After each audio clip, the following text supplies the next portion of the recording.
All right, here's today's dilemma. So this Troy-Bilt pressure washer has been sitting for about a year. I neglected to turn the fuel off, which they put this lovely little fuel cutoff switch on here. And prior to me storing it, I didn't turn the fuel off and let it run the bowl dry. So subsequently, my Honda Easy Start pressure washer will not start. I tried a little bit of the old starting fluid here and popped over, but will not stay running. So, you know, our switch is on too as well. So we're gonna take this carb apart and see if we can clean it up. My assumption is that with it sitting, this probably fuel just got nasty in here and clogged the jets up. So we'll get into that. All right, a couple of 10mm bolts right here. Pull those off. All right, we'll get those off. All right, got our bolts loose. We're just gonna pull them out. All right, there's a little wire up here we're gonna have to pop loose. This is held on. Also, there is a breather hose right here. You gotta pop that loose and the air box will come off. This is your carburetor. This is your fuel line right here.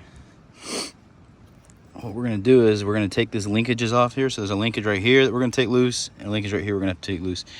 Now, to do that, we should be able to just we'll take this fuel line loose first, and that way we can turn the carb and just, these pop right off. Just remember which one goes to which when you take it apart.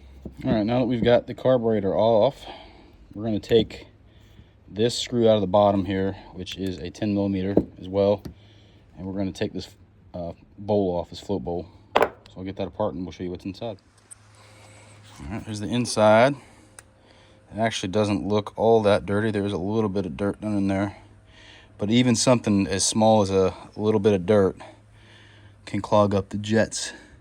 So right here we've got our main jet, right, and then we've got our float and our needle. So I'm going to take this float pin out of here. If I can get my fat fingers in here. Just slides right out. The bowl itself keeps the pin from moving laterally, right? So we're going to lift off our float. With that comes the needle, and that needle just kind of sits in there. There's a little groove inside this float that it slides into. You can kind of see it right there. And it looks surprisingly clean in here. So what I'm going to do is I'll probably stick a small screwdriver in there and pull that jet out, make sure it's got, I can see through it. And then we'll clean it out. I don't have any carb cleaner, unfortunately, so I'm going to have to use just some kind of solvent. You don't want to do anything that's going to eat the gaskets up. I'm just going to use some starting fluid to try to help clean this out, and I'll blow some high compression air through all these little holes in here and see if she'll start up after that. These carburetors are rather simple. There's not too much to them, and in fact, if you don't want to clean it, usually you can find one for 20 to 25 bucks online and just bolt it up, but we're going to clean this one today.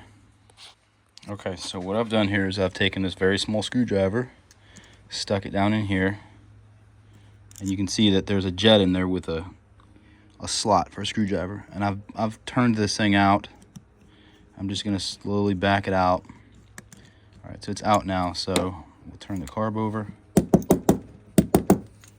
not quite, maybe a little more. It should essentially fall right out of here. So I'm gonna have to play with this a little bit to get this out of here. Oh, there it comes. All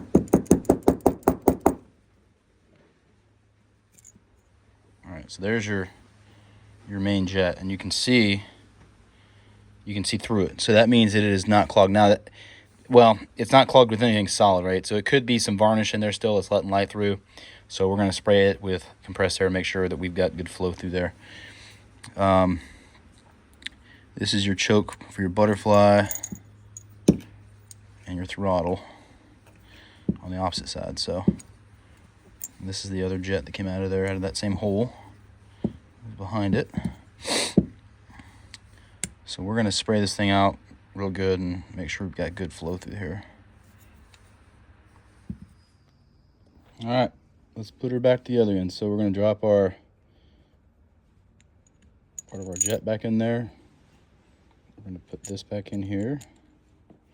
And you wanna try to, obviously you gotta use some care when you do this, because you don't wanna, these are made out of brass a lot of times, so you don't want to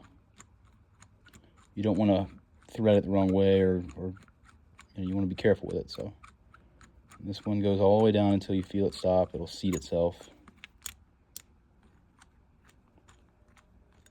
So I'm gonna have to play with that one a little bit to get it down all the way. It looks like it's not all the way in there yet, but I'll get that in there. And then we're gonna put our float back on. So again, our needle will go inside the float under that little tab there. It's where the head of this thing will slip in, and I'll show you all that on the video here in just a second. Let me get this jet put back together. Okay, got the jet back in, so I'm trying to do this where y'all can see it. So you've got your float, and the tab, the tang on here, this one's made out of plastic. A lot of them are made out of metal. You're gonna want this always is gonna face towards you when you got the carb inverted when you're working on it. So this has a little, I can get the camera to focus, you can see it's got like a little head on it that will slide into the slot on the float, and it just hangs there, and this float goes up and down based on the fuel level and opens and closes that needle. So we're just going to put it back on the seat. So the needle goes in the hole there on the carburetor. This little hole right here, that's your seat, right? And your needle goes down in that hole.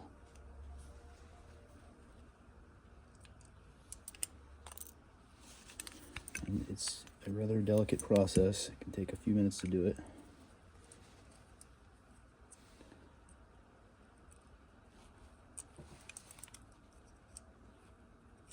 All right, and we're going to put our pin back in here that holds this float in place. I'm just going to slide it through, kind of get it in there evenly, right? So now our float is where it needs to be. I've cleaned this bowl up, so that's done. You want to make sure your gasket's on there. We'll put this right back on here, and then we'll take this 10mm nut. Make sure we got all our parts before we put this thing back on. Looks like we got everything. And we'll thread this 10mm bolt back, which secures our float bowl in place. Don't have to over tighten it, just snug it up. Here's our gasket that goes on the back side between the engine and the carburetor. So here's the top of the carburetor. The metal throttle body piece is going to go towards the engine. This one's going to be for your choke that goes on the other side, right? So let's go back over to the machine and put it back together. All right, sorry about that. My neighbor came over to say hello and interrupted my video, but we're going to do this at kind of an awkward angle so you can see what I'm doing. I can use both hands. So gasket goes on here first.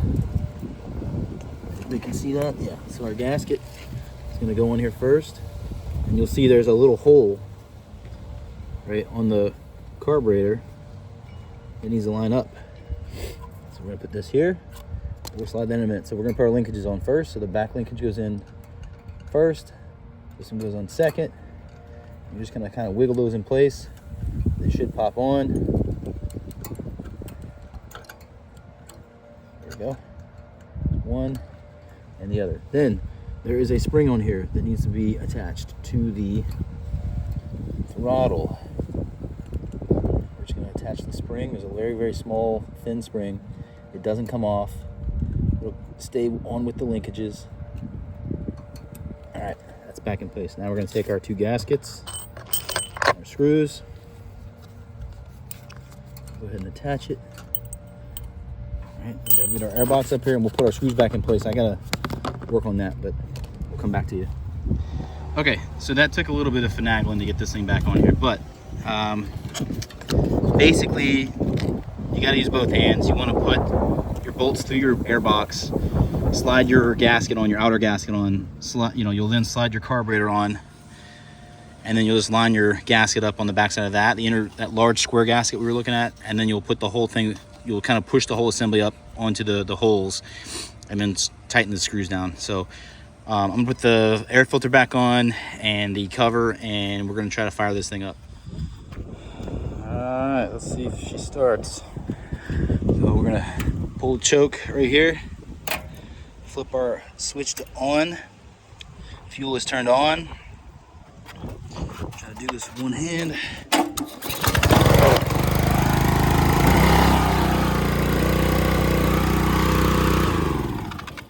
There it is.